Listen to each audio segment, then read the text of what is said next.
بسم اللہ الرحمن الرحیم۔ محترم سامعین و ناظرین، السلام علیکم ورحمۃ اللہ وبرکاتہ۔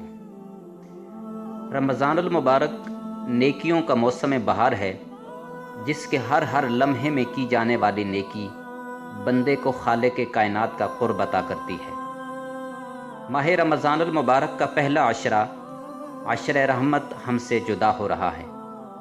اب دوسرا عشرہ، عشرہ بخشش و مغفرت، اپنی تمام تر فیوز و برکات اور رحمت و مغفرت کے ساتھ ہمارے اوپر سایہ فگن ہے۔ پہلے عشرے میں اہل ایمان نے روزے کے ساتھ ساتھ زکوٰۃ، صدقات و خیرات، تراویح و تہجد اور عبادات و اذکار کا خوب اہتمام کیا۔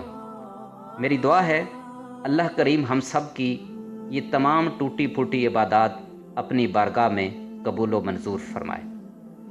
سحری کے اوقات میں گریہ و زاری اور مناجات کے ساتھ ساتھ ہم سب نے اپنے رب سے اس کی رحمتیں بھی طلب کی۔ یقیناً بالیقین اللہ رب کریم نے اپنی بے پناہ رحمتوں کا نزول بھی فرمایا ہوگا۔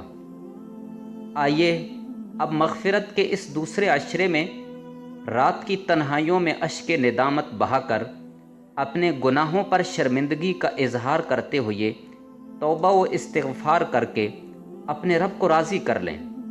کون جانے اگلے سال برکتوں اور رحمتوں والا ماہ مقدس، رحمت، مغفرت اور نجات کے یہ عشرے میسر بھی آتے ہیں یا نہیں۔ محترم سامعین و ناظرین، ماہ سیام کے اس دوسرے عشرے میں ہمیں اپنے والدین، اعزہ و اقربا اور جملہ اہل ایمان کی بخشش و مغفرت کے لیے پہلے سے کئی گنا زیادہ خشوع و خضوع سے اور اہتمام کے ساتھ دعائیں اور التجائیں کرنی ہوں گی۔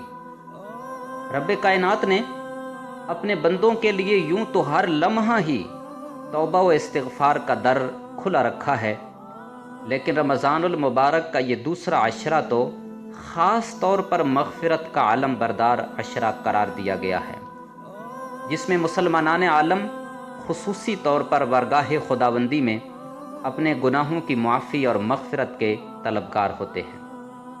محترم سامعین و ناظرین، ماہ رمضان المبارک مغفرت کا وہ عظیم الشان مہینہ ہے کہ جو شخص اس کو پانے کے بعد بھی مغفرت سے محروم رہ گیا، وہ انتہائی بدقسمت ترین انسان ہے۔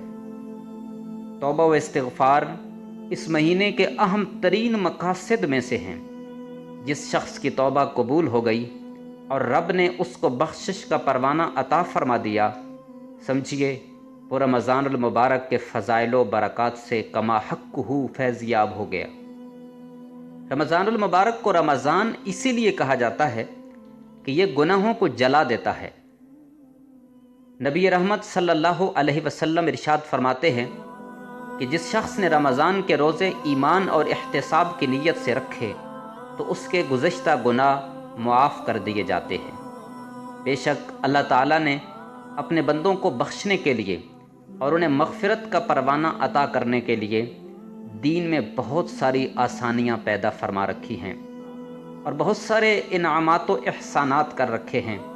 ایسی ہی ایک نعمت ماہ رمضان المبارک کی بخشش، برکت اور رحمت والی گھڑیوں کی صورت میں مسلمانان عالم کو عطا فرمائی ہے، جس میں خالق کے کائنات نے واضح کر دیا کہ جو لوگ ماہ رمضان کے روزے احکام شریعت کے مطابق رکھیں اور تمام برائیوں سے بچتے رہیں، ان کے واسطے دنیا و آخرت کی بھلائی اور بہت بڑے اجر عظیم کا وعدہ ہے۔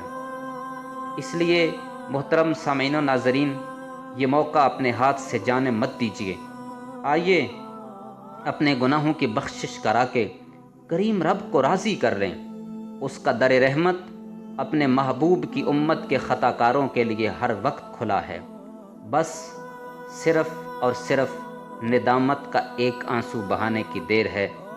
میرا رب ہماری زندگی کے سارے گناہوں، ہماری ساری خطاؤں کے اوپر معافی کا قلم پھیر کے ہمیں بخشش و مغفرت کا پروانہ عطا فرما دے گا۔ میری دعا ہے کہ اللہ کریم ہم سب کو رمضان المبارک کے اس بخشش و مغفرت کے مہینے میں کامل بخشش حاصل کر سکنے کی توفیق نصیب فرمائے۔ آمین ثم آمین یا رب العالمین۔ وآخر دعوانا ان الحمد للہ رب العالمین۔